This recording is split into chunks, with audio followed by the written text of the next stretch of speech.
Assalamualaikum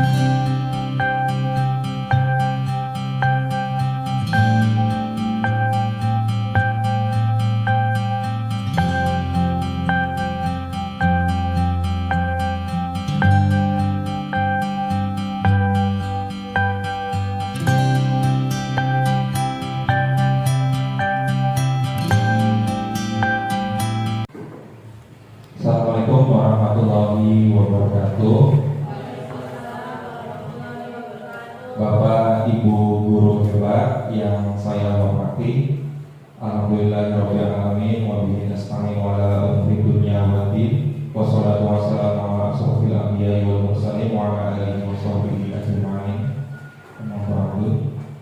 Alhamdulillahirabbil alamin, pada kesempatan yang berbahagia ini saya bisa berdiri di sini untuk melakukan pengimbasan bentuk aksi nyata dari pendidikan calon guru penggerak angkatan 10 Kabupaten Indramayu, khususnya dari UPTD SD Negeri 3 Kertanegara, saya sendiri, Restu Gumilar.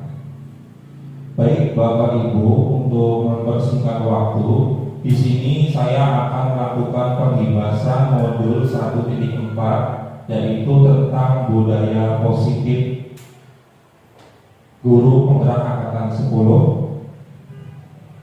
Saya Restu Gumilar dari UPTD SD Negeri 3 Kertanegara, CGP angkatan 10 Kabupaten Indramayu.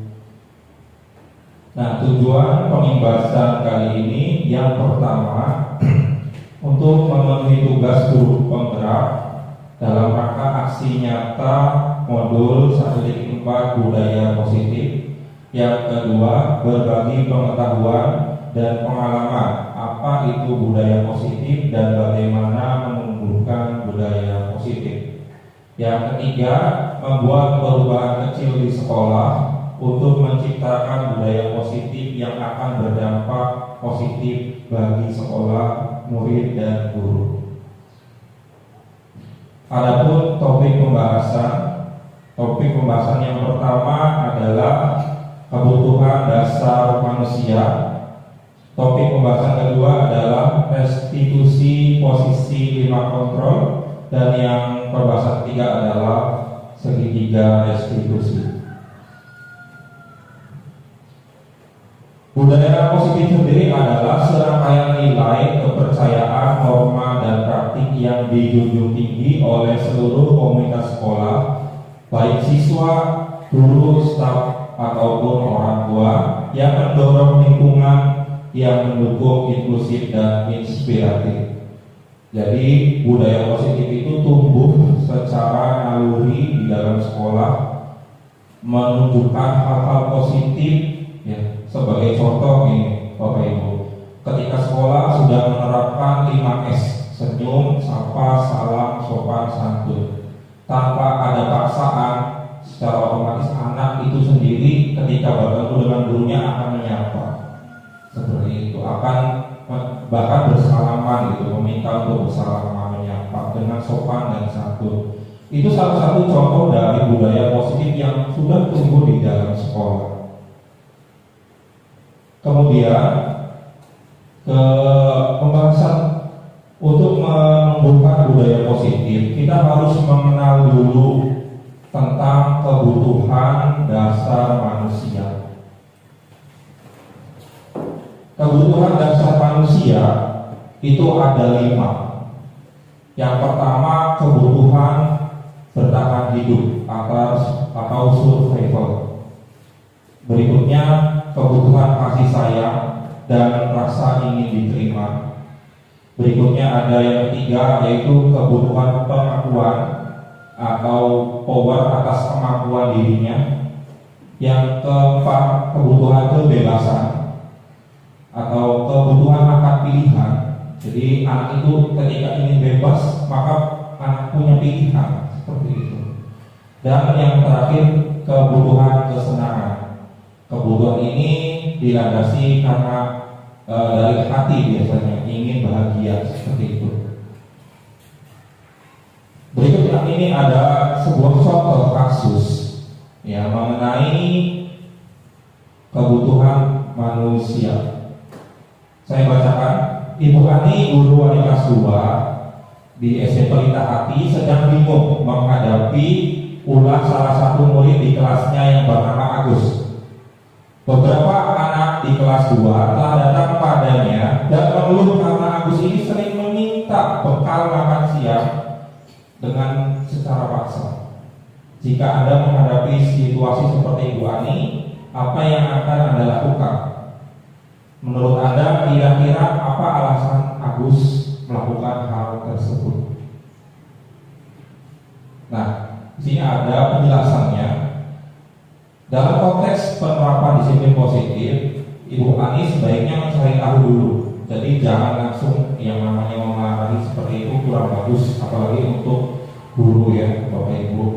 Nah, terlebih dahulu kita harus mengobservasinya, bertanya dan melakukan tindakan secara setting seperti itu kepada Agusnya langsung.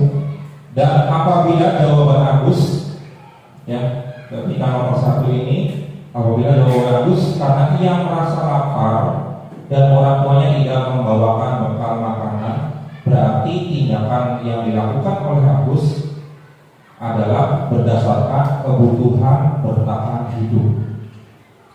Yang kedua, apabila jawaban Agus karena ia senang temannya menjadi memperhatikan dia, berarti kebutuhannya adalah cinta dan kasih sayang. Kalau bahasa sekarangnya caper itu, saling perhatian. Yang ketiga, apabila ketika sudah ditanya kemudian jawaban Agus adalah ingin merasa hebat karena teman-temannya jadi takut dan menuruti keinginannya, berarti kebutuhannya berdasarkan penguasaan atau pengakuan atas kemampuan. Yang keempat, apabila jawaban Agus merasa bosan dengan bekal yang dibawa ibunya karena selalu membawakan bekal yang sama, sehingga dia mengambil cara makan temannya, maka kebutuhannya adalah kebebasan karena merasa bosan dengan yang sudah sering dia dapatkan. Dan yang terakhir, apabila jawaban Agus karena iseng saja dan ia menikmati dengan ekspresi wajah temannya kesal karena telah diambil makanannya, maka kebutuhannya berdasarkan kebutuhan kesenangan. Jadi dia hanya iseng jahil, berarti tipe-tipe anak yang jahil karena ingin mencari kesenangan. Nah, berikutnya Bapak Ibu, pada materi berikutnya adalah materi restitusi tentang posisi 5 kontrol oleh guru. Baik, sebelumnya saya akan memutarkan video dulu. Nanti silakan Bapak Ibu boleh untuk menanggapi atau boleh bertanya.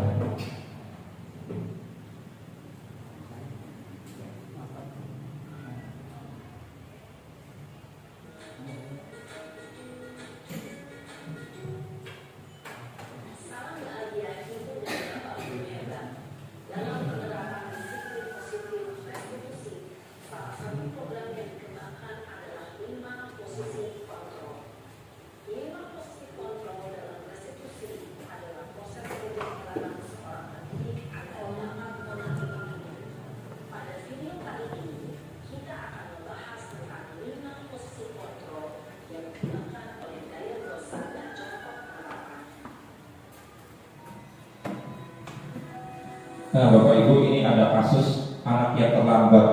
Nanti cara penanganan dari 5 ya.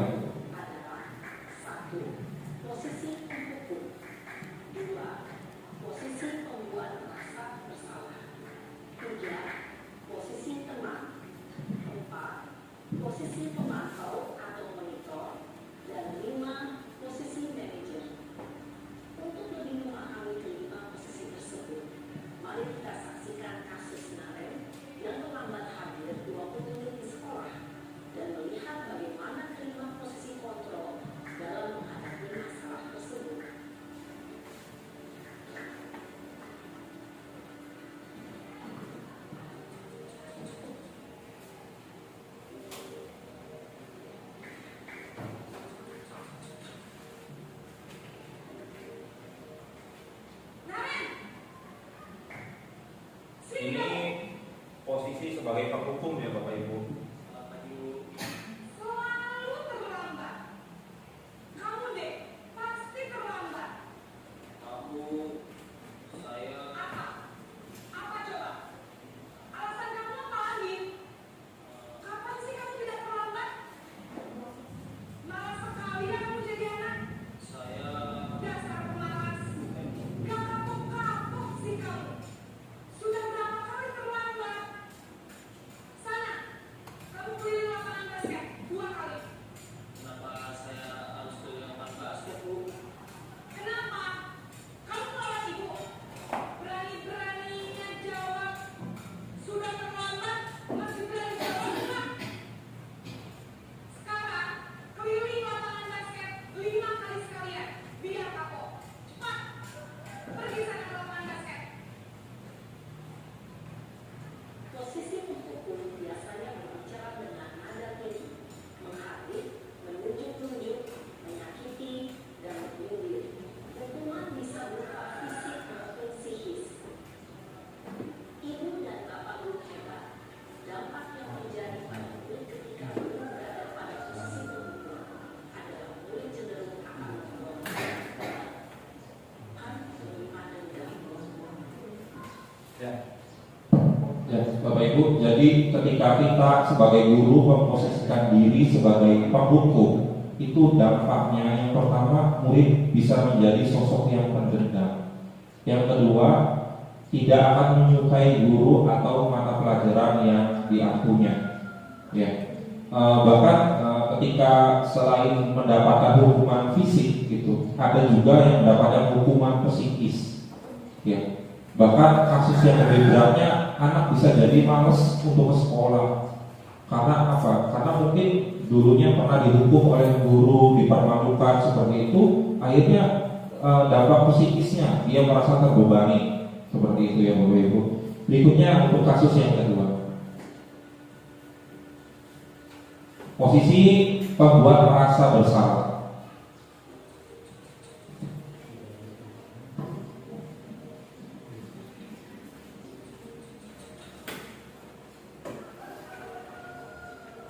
Naren!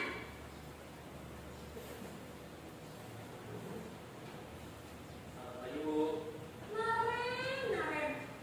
Kamu kenapa terlambat lagi, nak? Ya Tuhan, Naren. Apa sih yang susah ya? Kalau kamu terlambat lagi, nanti ibu yang ditegur bapak kepala sekolah, nak. Disangka ibu tidak bisa membina kamu. Duh, gimana ini? maaf Bu. Duh, Gusti Naren. Kamu suka ya kalau ibu tegur bapak kepala sekolah? Terus, sekarang ibu harus tulis apa yang ibu absen? Ini kamu sudah sering terlambat loh. Ibu harus apa coba? Maaf Bu, maaf sekali. Ya sudah, lain kali jangan bikin ibu susah lagi ya nak ya. Ibu tidak akan kuat lagi kalau kamu begini terus. Bisa jantungan kalau ibu ditegur bapak kepala sekolah. Sana cepat kelas. Maaf ya Bu, maaf sekali. Posisi membuat rasa bersalah berbicara dengan nada tenang, cenderung lembut, namun kata-kata yang diutarakan membuat murid merasa menjadi orang yang gagal, memandang buruk dirinya sendiri, merasa tidak berharga, dan tidak sanggup membahagiakan orang lain. Ya, Bapak Ibu, yang kedua adalah membuat merasa bersalah. Di sini dampaknya mungkin yang akan dirasakan oleh murid adalah murid yang menjadi cenderung gagal. Ya, kalau bahasanya mungkin muridnya menjadi insecure, rendah diri seperti itu. Itu jika kita terus berposisi sebagai guru yang membuat rasa bersalah gitu, akan membuat murid menderita secara perlahan seperti itu Bapak Ibu. Nanti tidak akan berkembang, akan menjadi pribadi yang rendah diri gitu. Jadi tidak ada kepercayaan diri yang muncul, selalu merasa bersalah, selalu minder seperti itu Bapak Ibu. Berikutnya untuk yang ketiga ya. Ini lanjutkan yang tadi. Dia akan menyimpan emosi negatif tersebut di dalam dirinya.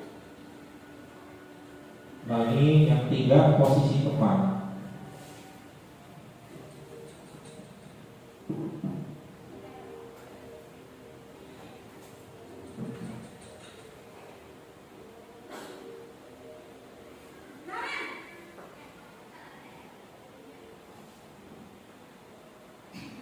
Bapak Ibu, Wah, sudah jam berapa ini, Nak? Terlambat lagi ya, sayang. iya Bu, habis Bu saya lupa bangunkan saya Bu. Kamu malah menyalahkan ibu kamu. Kamu bukannya anak yang lari paling kencang. Kok terlambat sih? Iya Bu, saya memang terlambat bangun tadi. Jadi biarpun saya lagi kencang, tetap nggak kejar Bu. Ya sudah sekarang nanti lain kali larinya lebih kencang lagi ya. Biar gak terlambat lagi. Bikin seneng ibu. Demi ibu. Bisa kan? Bisa Bu. Ya sudah sana masuk kelas. Ibu beresin urusan absen kamu. Kamu ini ada saja. Ya, Dalam posisi teman, posisi teman. Ini yang ketiga ya Ibu ya, Bapak Ibu. akal cenderung bersendar gurau untuk menjaga suasana tetap santai. Murid akan merasa senang, aman, dan akrab dengan guru. Identitas yang tercipta adalah identitas sukses atau berhasil. Namun, perlu diingat, karena ini masih dorongan eksternal, maka ada faktor ketergantungan dari murid kepada orang tertentu. Di sini, guru aksennya, sehingga mulai waktu, murid bisa berperilaku baik, namun hanya pada orang tua. Ya, Bapak Ibu, jadi ketika kita memposisikan diri nanti sebagai teman atau lebih akrab kepada murid, dampaknya bisa jadi secara berkelanjutan murid itu akan tergantung kepada kita. Jadi akan menjadi pribadi yang tidak mandiri. Jadi tidak bisa mengandalkan dirinya sendiri. Itu mungkin dampak negatif kecilnya. Mungkin ketika kita terapkan pada tingkatan dasar ya Bapak Ibu, mungkin kelas 1, kelas 2 itu masih bagus, atau kelas 3 juga masih bagus untuk kita berposisi sebagai teman. Itu pendapat saya. Kenapa? Karena ketika kita sebagai penghukum atau pembuat merasa bersalah, itu adalah tindakan yang sangat negatif hasilnya. Ketika kita berposisi sebagai teman, itu akan menghasilkan dampak yang positif untuk murid. Cuma di balik dampak positifnya masih ada dampak negatif dari posisi teman. Di antaranya murid bisa bergantung kepada kita, dan kedua murid menjadi yang pribadi yang tidak mandiri. Dilanjutkan Bapak Ibu. Berikutnya posisi pemantau atau monitor.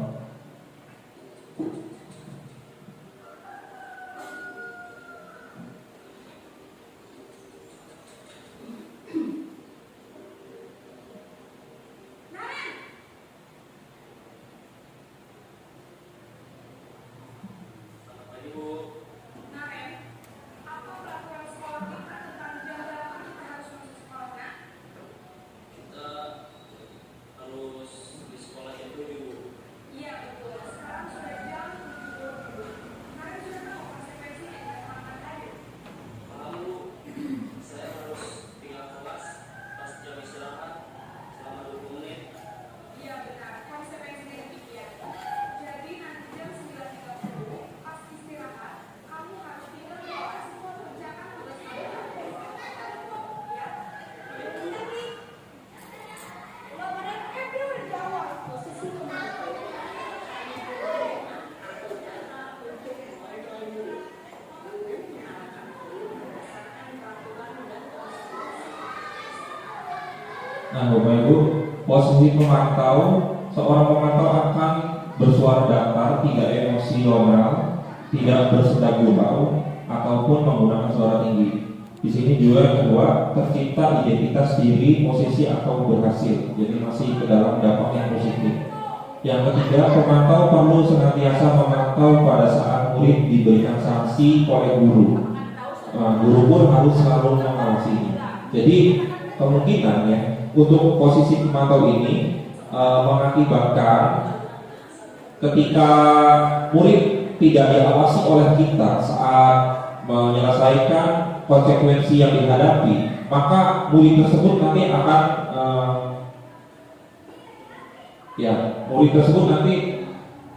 kedepannya akan merasa tidak diawasi, akan longgar gitu. Jadi hanya mengerjakan tugasnya atau hanya mengerjakan konsekuensinya ketika ada guru saja. Namun ketika tidak diawasi, ya sudah lalai lagi seperti itu. Itu untuk posisi pemantau. Berikutnya yang terakhir adalah posisi sebagai manajer. Ini posisi sebagai manajer. Posisi sebagai ideal kita ketika menjadi seorang guru, Bapak Ibu.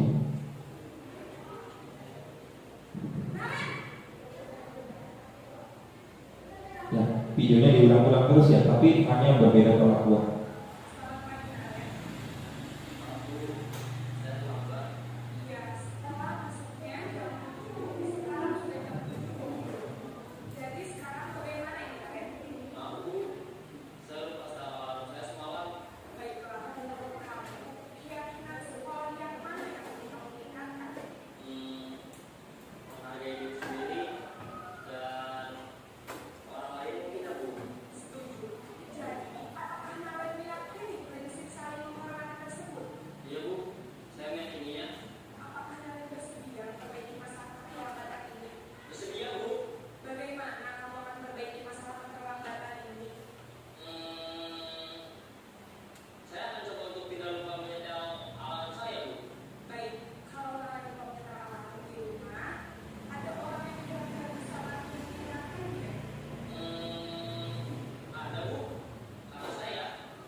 Nah, Bapak Ibu, ketika kita memposisikan diri sebagai manajer, tindakan yang dilakukan diantaranya suara manajer netral, tidak emosional, tidak terlalu ramah dan tidak bernada tinggi.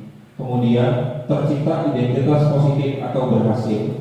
Kemudian guru akan tulus mengajukan pertanyaan-pertanyaan bermakna agar murid membuka pikirannya. Kemudian guru juga membimbing murid untuk memecahkan masalahnya secara mandiri sehingga murid bisa memperbaiki dirinya melalui kesalahannya, seperti itu, Bapak Ibu. Baik, Bapak Ibu, setelah melihat dari video yang sudah saya tampilkan, kemudian ya kita memasuki ke materinya, Bapak Ibu.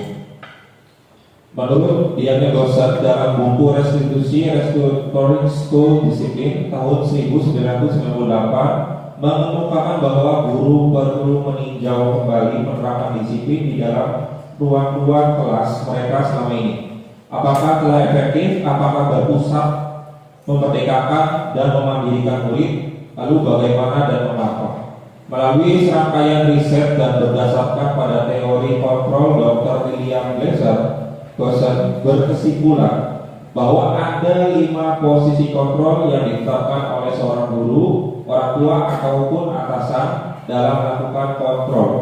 Kelima kontrol tersebut adalah sebagai penghukum, kemudian sebagai pembuat rasa bersalah, kemudian sebagai teman, sebagai pemantau, dan yang terakhir sebagai manajer. Nah, di sini saya ulas kembali. Sebagai penghukum, seorang penghukum bisa menggunakan hukuman fisik maupun verbal ataupun psikis, ya Bapak Ibu. Orang-orang yang menjalankan posisi penghukum senantiasa mengatakan bahwa sekolah memerlukan sistem atau alat yang dapat lebih menekan murid-murid lebih dalam lagi. Guru-guru yang menerapkan posisi penghukum akan berkata, patuhi saja aturan yang saya, patuhi saja aturan saya, atau berkata, awas, kamu selalu salah, seperti itu. Ya, kemudian selalu pasti selalu yang terakhir selesai. Guru seperti ini senantiasa percaya bahwa hanya ada satu cara agar pembelajaran berhasil, yaitu dengan cara dia memberikan hukuman seperti itu. Sebagai dampaknya, penghukum ini akan memberikan efek yang negatif kepada murid, seperti yang sudah sebelumnya disampaikan lewat video, bahwa untuk penghukum itu akan memberikan dampak yang negatif kepada murid, diantaranya murid bisa menjadi sosok yang pendendam seperti itu, atau menjadi sosok yang akan melakukan kesalahan berulang seperti itu. Dilanjutkan untuk yang berikutnya adalah pembuat rasa bersalah. Pembuat rasa bersalah pada posisi ini biasanya guru akan bersuara lebih pelan.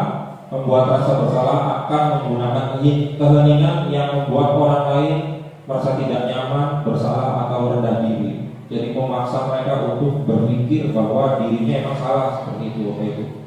Kata-kata yang keluar dengan lembut seperti, ibu sangat kecewa sekali dengan kamu. Berapa kali bapak harus memberitahu kamu? Gimana coba kalau orang tua kamu tahu kamu buat seperti ini? Nah, di posisi seperti ini murid akan memiliki penilaian diri buruk tentang dirinya.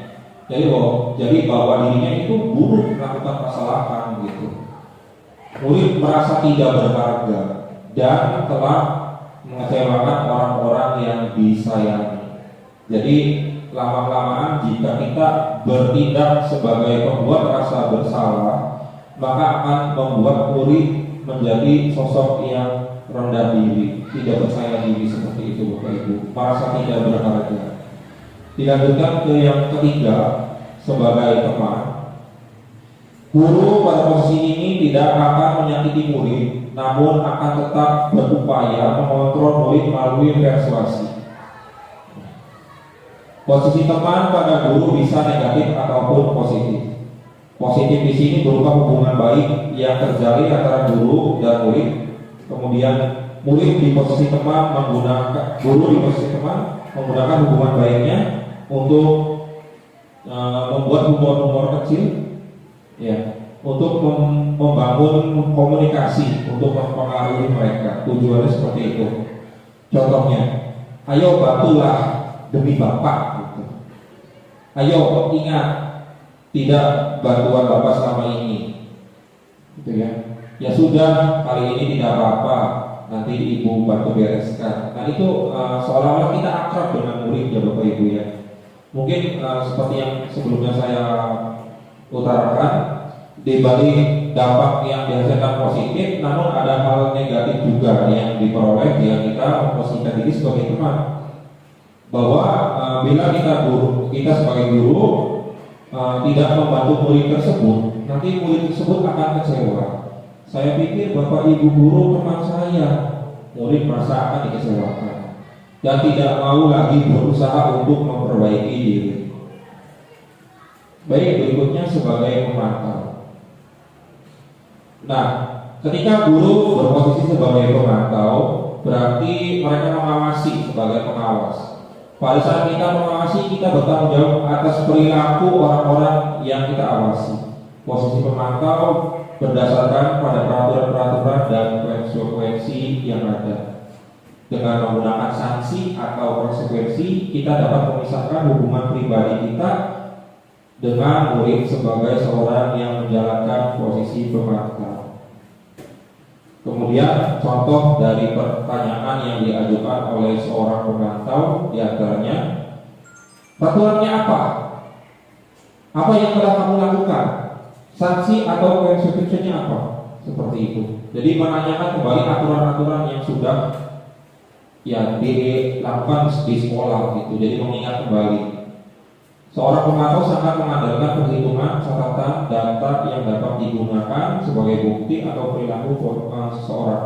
Posisi ini akan menggunakan stiker, slip, catatan, daftar cek. Posisi pemantau juga sendiri menunjukkan stimulus tanggung jawab guru dalam mengontrol murid. Itu hal positifnya. Hal negatifnya, mungkin nanti ketika murid sedang melaksanakan konsekuensi yang atas tindakan yang telah dilakukan, jika tidak dipantau oleh guru, kemungkinan akan lalai seperti itu Bapak Ibu.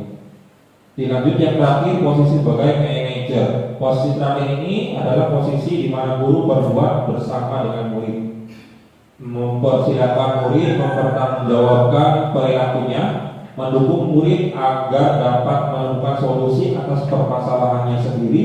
Kemudian seorang manajer telah memiliki keterampilan di posisi teman maupun pemantau. Dengan demikian bisa jadi di waktu-waktu tertentu kembali kepada kedua posisi tersebut bila diperlukan. Jadi sebelum menjadi seorang manajer, berarti seorang guru harus menguasai posisi sebagai teman maupun posisi sebagai pemantau, baru kemudian mengkolaborasikannya menjadi sosok posisi sebagai manajer. Namun bila mengingat murid-murid kita menjadi manusia yang merdeka, mandiri dan bertanggung jawab, maka kita perlu mengacu pada institusi yang dapat menjadikan murid menjadi seorang manajer bagi diri sendiri. Nah, nanti ketika kita sudah menerapkan posisi kita sebagai manajer, murid akan memperbaiki diri dari kesalahannya, akan berpikir sendiri untuk bertindak selanjutnya itu untuk melakukan perbaikan dari hasil pikirannya sendiri tanpa kita paksa seperti itu. Itu idealnya Bapak Ibu. Nah, di sini ada ya kata-kata seorang manajer ya, yang dilakukan oleh manajer. Apa yang kita yakini, jadi dikembalikan lagi kepada keyakinan kelas. Apakah kamu meyakininya? Jika kamu meyakininya, apakah kamu bersedia memperbaikinya? Jika kamu memperbaiki ini, hal ini menunjukkan apa tentang dirimu? Apa rencana kamu untuk memperbaiki hal ini? Seperti itu Bapak Ibu. Nah, tugas seorang manajer bukan untuk mengatur perilaku murid. Kita membimbing murid untuk dapat mengatur dirinya. Seorang manajer juga bukan untuk memisahkan murid dari kelompoknya, tetapi mengembalikan murid tersebut ke kelompoknya dengan pribadi yang lebih kuat dan lebih baik seperti itu.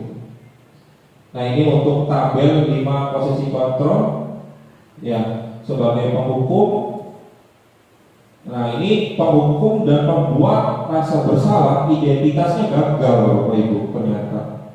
Ya, setelah dari penelitian dihasilkan bahwa identitas gagal adalah seorang guru yang bertindak sebagai seorang penghukum atau pembuat rasa bersalah.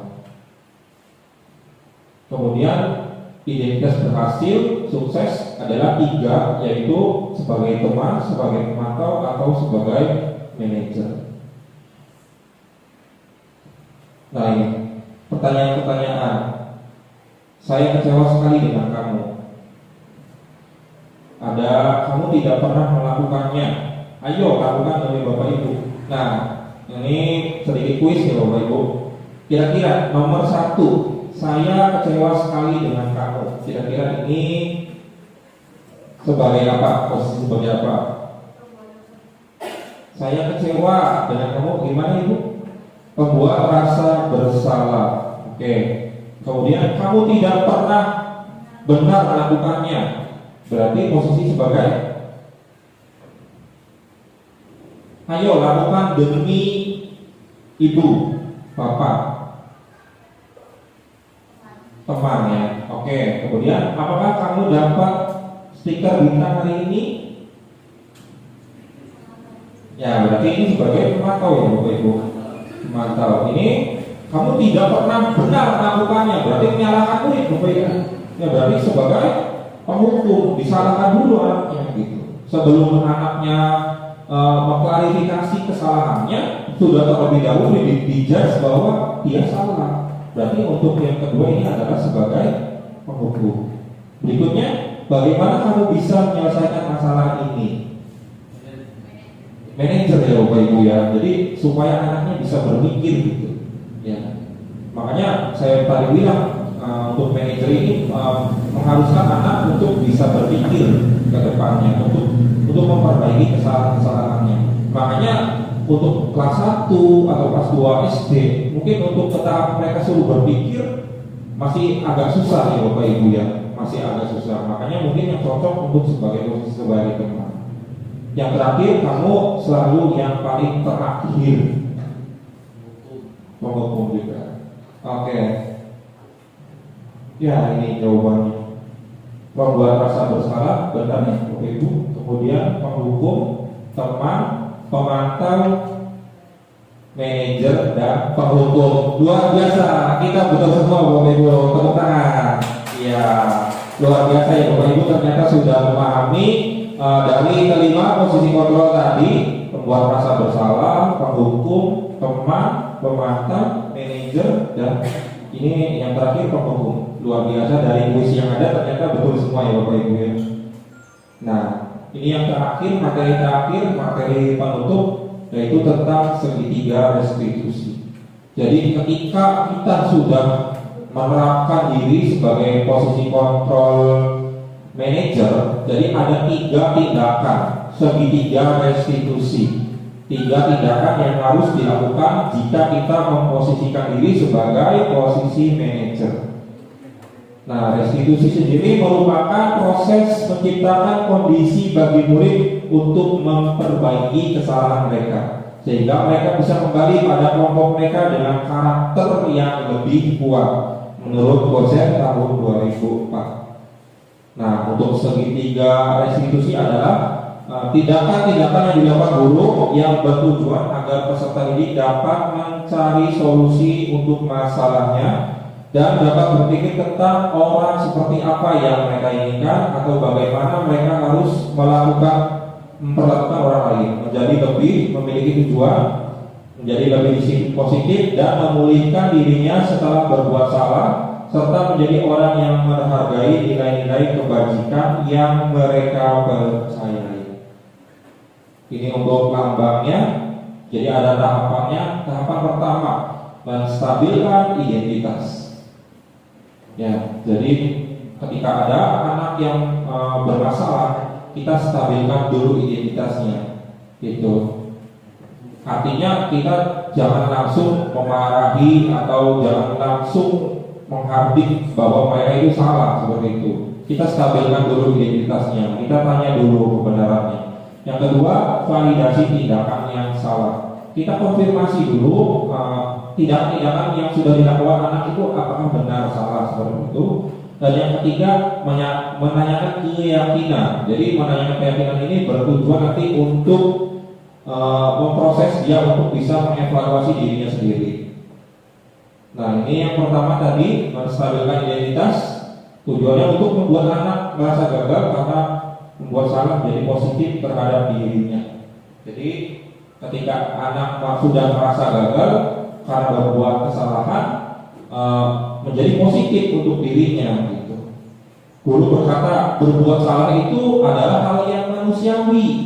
Bapak ibu guru juga pernah melakukan kesalahan kok. Nah, seperti itu ya Bapak Ibu ya. Tidak ada manusia yang sempurna gitu. Bapak Ibu juga pernah berbuat salah. Kita pasti bisa menyelesaikan permasalahan ini seperti itu ya Bapak Ibu. Bapak Ibu tidak tertarik untuk mencari siapa yang benar atau siapa yang salah. Nah, jadi di sini untuk menstabilkan identitas kita merubah mindset kita bahwa ketika anak melakukan kesalahan, kita jangan langsung menjudge bahwa mereka itu salah, tapi membalikan posisinya bahwa dari sebuah kesalahan yang tadinya identitas gagal jadi suatu hal yang positif, menenangkan seperti itu Bapak Ibu. Tidak apa-apa gitu. Berbuat kesalahan adalah hal yang manusiawi. Bapak Ibu juga pernah melakukan kesalahan. Nah, seperti itu. Jadi kan ketika kita memberikan edukasi seperti itu kepada murid ya Bapak Ibu, maka murid akan merasa tenang gitu, tidak langsung menyalahkan dirinya sendiri gitu atas kesalahannya. Kemudian validasi kebutuhan, membantu murid menganalisis basic atau kebutuhan dasar yang ingin dipenuhinya ketika melakukan kesalahan. Pada dasarnya setiap tindakan manusia tujuannya adalah memenuhi kebutuhan dasar, apakah penguasaan, kebebasan, kasih sayang, dan rasa diterima atau kesenangan ataupun bertahan hidup. Jadi ini kaitannya validasi kebutuhan dengan 5 kebutuhan yang sudah dijelaskan di awal ya Bapak Ibu. Ya. Guru berkata bisa saja kamu melakukan lebih baik, lebih buruk, gitu ya. Kemudian tapi kamu tidak melakukannya kan, gitu. Kemudian apa yang penting bagi kamu? Kamu boleh tetap berusaha menjaga sikap itu, tapi tambahkan sikap yang lain yang lebih baik, seperti itu ya. Maukah kamu belajar cara lain yang kamu dapatkan tanpa harus memukul? Misalnya ada orang yang lagi berantem, anak yang lagi berantem gitu, kan kamu bisa menyelesaikan masalah yang ada tanpa harus memukul, seperti itu. Jadi ada validasi kebutuhan di sini yang bisa diperbaiki. Dilanjutkan yang terakhir yaitu menanyakan keyakinan. Anak-anak melihat kesalahannya dihubungkan dengan norma sosial dan nilai-nilai yang mendasari manusia berinteraksi dengan orang lain. Guru berkata di sini ada nilai-nilai yang kita percaya di kelas sekolah, gitu. Nilai-nilai universal apa yang telah kita sepakati. Jadi kembali kita menanyakan kesepakatan-kesepakatan kelas yang sudah disepakati bersama, menanyakan keyakinan. Di antaranya seperti ketika kamu ingin melakukan itu, kamu ingin menjadi orang seperti apa? Keyakinan apa yang sudah kita sepakati bersama? Seperti itu Bapak Ibu, untuk menanyakan keyakinan. Nah, terima kasih Bapak Ibu. Sebelum sesi ini berakhir, sesi yang terakhir adalah sesi pertanyaan Bapak Ibu. Dipersilakan kepada Bapak Ibu untuk bertanya kepada saya, gitu. Kemudian nanti insya Allah saya akan menjawab. Kita jawab ya Bapak Ibu. Dipersilakan, boleh.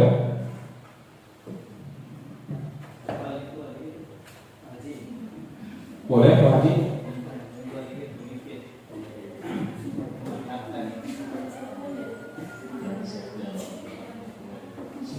Assalamualaikum warahmatullahi Waalaikumsalam. Jadi apa yang tadi disampaikan terkait dengan video presentasi tentang pembelajaran, yang ada beberapa pertanyaan. Yang pertama, ini bagaimana cara mengatasi tantangan dalam menciptakan budaya positif di sekolah tentunya. Yang kedua, apakah sama estetika budaya yang positif itu dengan kaitannya dengan tata tertib? Maka mohon dijelaskan. Baik. Terima kasih. Saya Wassalamualaikum warahmatullahi wabarakatuh. Waalaikumsalam warahmatullahi wabarakatuh. Baik. Terima kasih atas pertanyaannya kepada Bapak Haji Budi. Ya. Pertanyaan pertama tadi tentang bagaimana cara mengatasi tantangan dalam menciptakan budaya positif seperti itu ya Bapak. Mohon izin untuk dijawab. Jadi ketika kita ingin menumbuhkan budaya positif di sekolah, kita memerlukan keterlibatan semua pihak warga sekolah, Bapak Ibu guru sekalian. Ya, di sini ada warga sekolah, di antaranya kan kita sebagai guru, kemudian ada staf tata usaha, yang penjaga sekolah dan sebagainya. Kemudian ada murid, ada juga orang tua murid, komite seperti itu ya Bapak Ibu. Jadi keterlibatan semuanya, kita berkolaborasi ya untuk menumbuhkan budaya positif. Jadi kita libatkan seperti itu kolaborasinya dengan cara kita mensosialisasikan program-program sekolah yang sangat baik untuk kedepannya seperti itu. Kemudian kita juga bisa melakukan pelatihan atau pengembangan keprofesionalan kita sebagai seorang guru. Melalui latihan-latihan itu kita bisa nanti menciptakan budaya positif yang lebih baik. Misalkan penerapan IT di sekolah gitu. Cara mencegahnya seperti apa supaya hal-hal negatif tidak masuk, apalagi di zaman IT seperti ini, ya Bapak Ibu ya. Ketika kita sudah mendapatkan pelatihan dari pengembangan keprofesionalan kita bisa nih caranya seperti apa supaya ketika anak membawa HP tapi dengan hal-hal yang positif, dengan tujuannya untuk pembelajaran seperti itu Bapak Ibu. Kemudian sudah terjawab Bapak untuk yang pertama tadi. Ya, untuk yang kedua ya Bapak, pertanyaannya apakah budaya positif itu sama dengan tata tertib sekolah ya Bapak Ibu? Sebenarnya untuk budaya positif di sekolah dan tata tertib itu memiliki hubungan yang erat Bapak Ibu. Namun di sini ada perbedaan ternyata dari keduanya. Perbedaannya ini saling melengkapi satu sama lain. Ya. Nah, tata tertib ini kan memberikan struktur atau kejelasan tentang aturan yang ada di sekolah. Sedangkan budaya positif ini adalah norma-norma yang berlaku di sekolah tumbuh secara alami seperti itu. Tercipta dari semua warga sekolah, dari keyakinan-keyakinan yang sudah disepakati bersama oleh warga sekolah tumbuh secara alami. Ketika dicontohkan, misalkan tata tertib sekolah mengikuti upacara bendera hari Senin seperti itu merupakan tata tertibnya. Kita ke budaya positif, apa yang termasuk ke dalam budaya positif? Budaya positifnya contohnya hadir tepat waktu. Nah, jadi hadir tepat waktu merupakan budaya positif. Tata tertibnya adalah mengikuti upacara bendera seperti itu. Ya, atau ada lagi seperti ini. Tata tertib melaksanakan kegiatan kebersihan lingkungan misalkan seperti itu tata tertibnya ya. Kemudian ada yang namanya budaya positif. Budaya positifnya yaitu melaksanakan piket sesuai jadwal, bersama sesuai jadwal. Nah, itu budaya piket kelas ini kan sesuai kelasnya masing-masing. Namun budaya ini berlaku gitu ya, berlaku anak datang dari pagi kemudian piket bersih-bersih, membersihkan kelasnya itu kan tanpa kita atur-atur, tanpa kita awasi, budaya positif tersebut ternyata telah tumbuh. Nah, itu perbedaan Bapak Ibu, tapi saling melengkapi gitu, dimana ketika sudah tumbuh budaya positif maka aturan dan tata tertib itu akan berjalan gitu. Seperti itu Bapak. Sudah terjawab Bapak Haji Dudi? Ya. Kemudian ada lagi pertanyaan mungkin dari Ibu.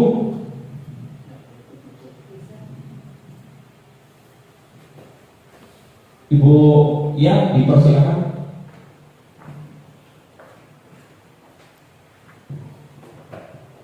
Baiklah, Assalamualaikum warahmatullahi wabarakatuh. Waalaikumsalam warahmatullahi wabarakatuh. Setelah tadi mendengarkan, saya ada sedikit pertanyaan, Pak.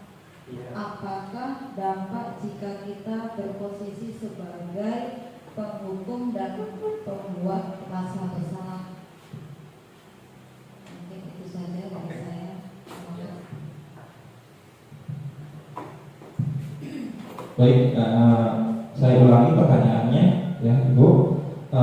Tadi Ibu Sugi bertanya apa dampak jika kita berposisi sebagai penghukum dan membuat rasa bersalah, dampak untuk murid ya Ibu ya. Oke, saya izin menjawab pertanyaan dari Ibu Sugi. Jika kita bertindak sebagai penghukum, yang pertama murid akan terus mengulangi kesalahan yang sama. Jadi ketika ada aturan dilanggar, dihukum selesai, dilanggar di hari berikutnya seperti itu. Contohnya yang kesiangan, ketika kita dihukum melakukan kebersihan, kemudian besoknya telat lagi, kebersihan lagi, terus, jadi tidak ada upaya penyelesaiannya.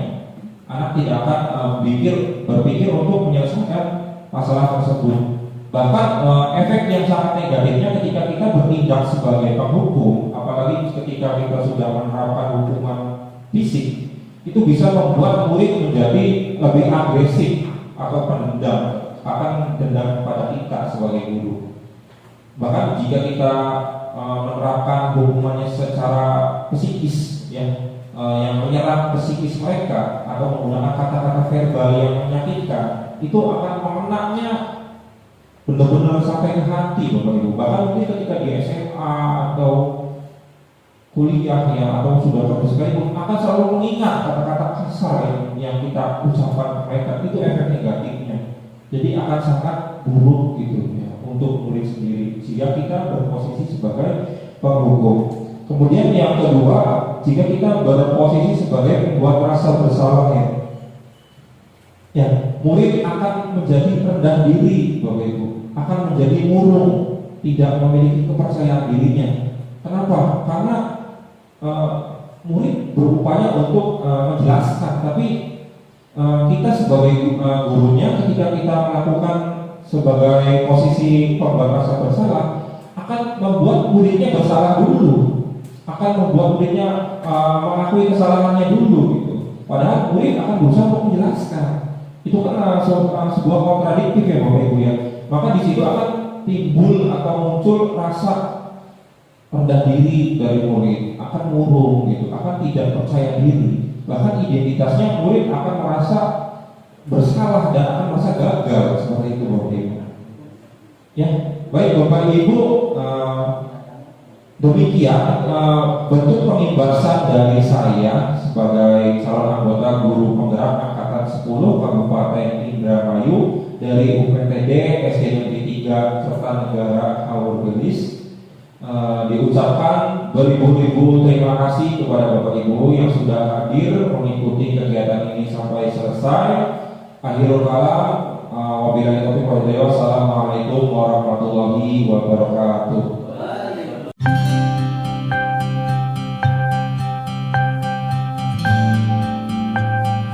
Hari ini kita mau apa?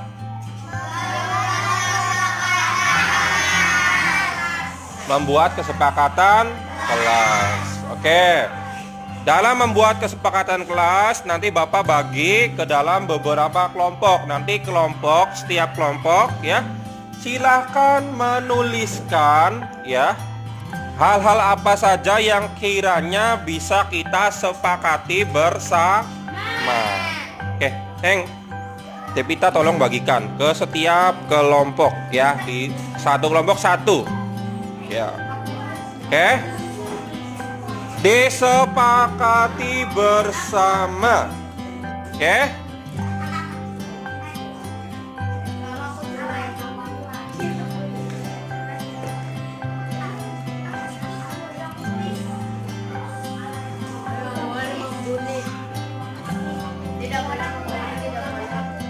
ya.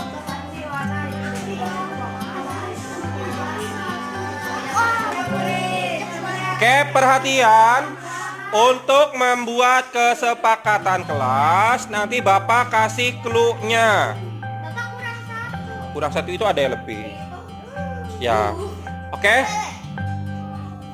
Di dalam membuat kesepakatan kelas, kita tidak boleh menggunakan kalimat yang negatif. Ya. Langsung saja ke intinya. Oke. Bapak contohkan ya. Bapak contohkan. Misalnya gini, kesepakatan kelas nomor 1, datang tepat waktu. Jadi ditulis langsung, datang tepat waktu. Ya. Jadi tidak ada kata negatif. Kata negatif gimana? Jangan datang terlambat. Nah itu kata negatifnya jangan. Jadi nggak boleh pakai kata-kata jangan atau tidak. Ya, langsung aja ke intinya, datang tepat waktu. Jadi disepakati sama kita semua. Ya. Jangan, ya, tidak boleh. Langsung ke intinya saja, datang. Berarti membuang sampah pada tempatnya. Oke? Silakan diskusikan sama teman satu kelompok. Ya, ditulis. Nama kelompoknya ditulis. Lalu nanti hasilnya kita dicatat di papan tulis. Ya, setelah dicatat di papan tulis nanti kita print dan tempelkan. Tempelkannya di mana? Di kelas ini. Kesepakatan kelas 5. UPTD SD 3 Kertanegara.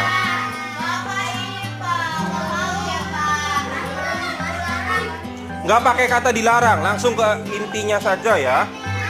Langsung ke intinya. Ya. Ya, seperti itu. Membuang sampah pada tempatnya. Menghormati guru. Iya, pinter seperti itu. Ya, menghormati teman. Seperti itu ya. Minta izin ketika mau ke toilet, buang air atau apa ya kayak gitu. Atau mau beli pulpen gitu ya. Tulis langsung. Sok.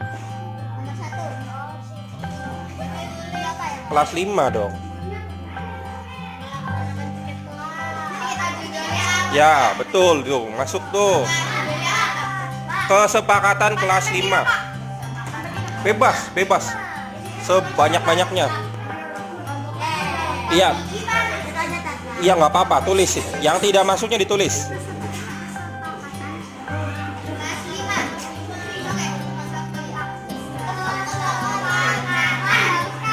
Makan di kelas tuh gimana Pak? Misalnya tidak makan di kelas terus Hah?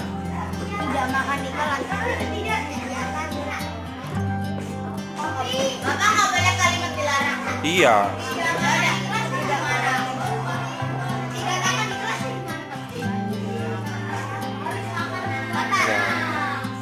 Makan di luar kelas. Itu. Bahasanya dibalik, sih pinter nih ya. Udah tahu nih bahasanya nih. Ayo. Jadi yang baik-baiknya baik apa ya? Yang baik-baiknya baik. Iya, harus pakai kalimat yang baik ya. Harus pakai kalimat yang baik. Pak, kalau harus dibawa topi boleh nggak? Harus membawa topi. Iya. Ya, boleh. Bapak, melaksanakan paket kelas boleh? Boleh. Tidak tadi tidak. Ya.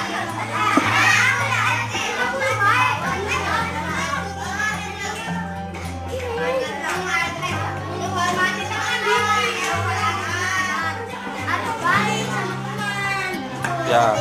Gimana? Oh, dilarang membuli teman diganti pakai bahasa yang positif. Gimana? Nah, gimana? Menghormati teman, harus baik sama teman. Ya, silakan ditulis kata-kata positif. Kata-kata positif. Boleh. Tapi jangan untuk contek-contekan. Ya, pinter ya. Oke. Iya, langsung ke intinya ya.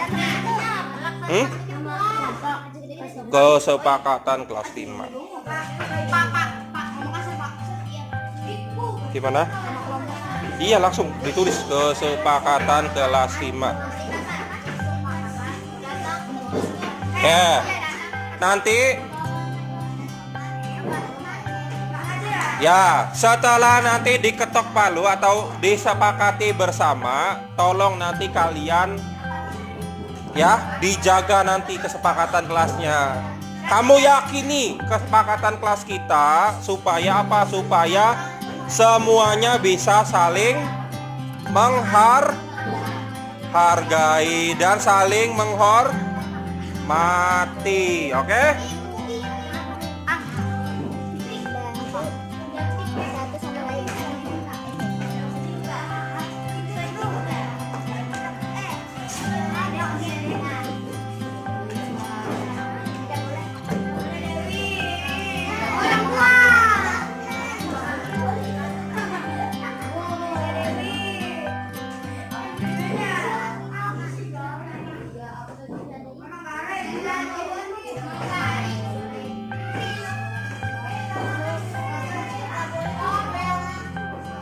Nah, ini ngomongnya diganti berbicara. Ya, berbicara. Pakai tiket boleh kan? Boleh.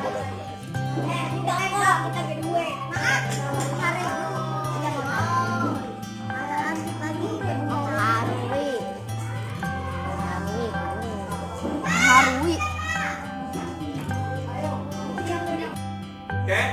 Baik anak-anak, sudah dicatat semua kesepakatan kelasnya tiap kelompok? Oke, kita nanti sebutkan satu persatu yang sudah dituliskan, tidak usah diulangi. Ya, nanti disepakati apa tidak gitu ya. Oke, untuk kelompok 1 silakan dibacakan. Ya. Kelompok 1. Ya, kelompok 1 silakan dibacakan. Menghormati teman. Udah masuk. Menghormati teman, disepakati tidak? Disepakati. Menghormati teman. Ada yang perlu ditambahkan? Menghormati teman dan guru. Disepakati tidak kalau ditambahkan? Dan guru. Jadi guru, semua guru ya. Semua guru, tidak hanya wali kelas kelas 5, tapi semua guru. Nomor 2, kelompok 2 silahkan. Ya, kelompok 2 silahkan. Masuk sekolah tepat waktu. Disepakati tidak nih? Ya, kita harus disiplin waktu. Masuk sekolah tepat waktu. Oke, berikutnya kelompok 3. Disepakati ya, kita harus tepat waktu. Kelompok 3 silakan. Ya, kelompok 3. Membawa, berarti beratribut lengkap. Oke, beratribut lengkap.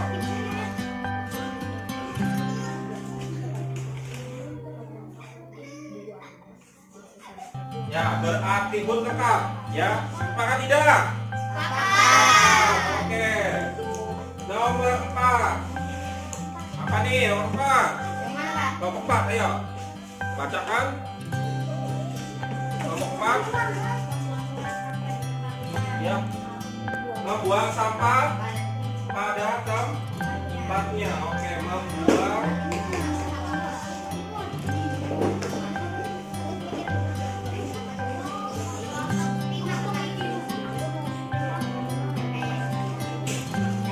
sepakat tidak nomor 4?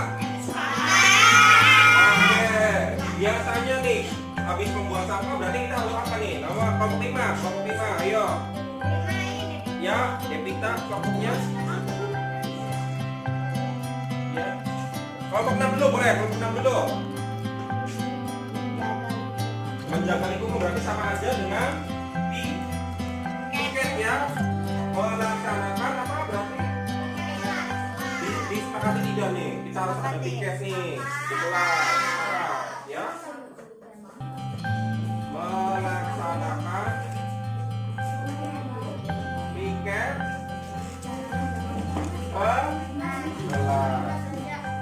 sesuai apa nih kira-kira nih? Ada jadwalnya tidak? Kita sudah buat jadwal kan? Ya, berarti harus sesuai jadwal. Ya, yang terakhir yang kelompok 6 sudah, kelompok 6 sudah tadi. Kelompok 7 kelompok 5 belum ya? Kelompok 5 dulu, ayo kelompok 5 dulu. Berbicara dengan baik dan sopan.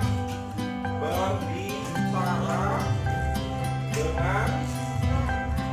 baik dan sopan. Kepada apa ini? Kepada teman dan guru.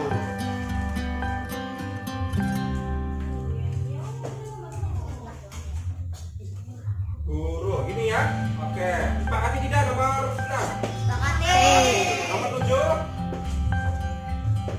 Menghargai ini udah ada nih, nomor 1 ya. Apalagi ini? Kalau menolong sama aja. Masuk teman kalau menolong. Ada tolong menolong? Iya. Menaati peraturan. Menaati peraturan ada tidak di sini? Tidak ada. Tulis di sini ya. Menaati peraturan.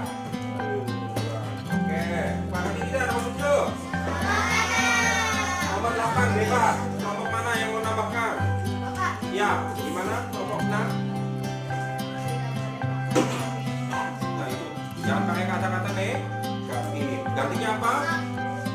Makan Makan di luar. Makan di luar.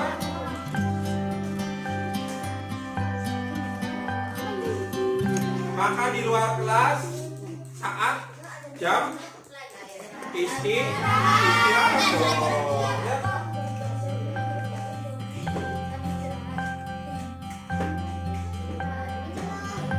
Ya, supaya kelas kita tetap bersih, berarti kalau istirahat kita makannya di luar. Oke, disepakati tidak nomor 8? Nomor 9 ada tambahan? Kalau mau ke toilet.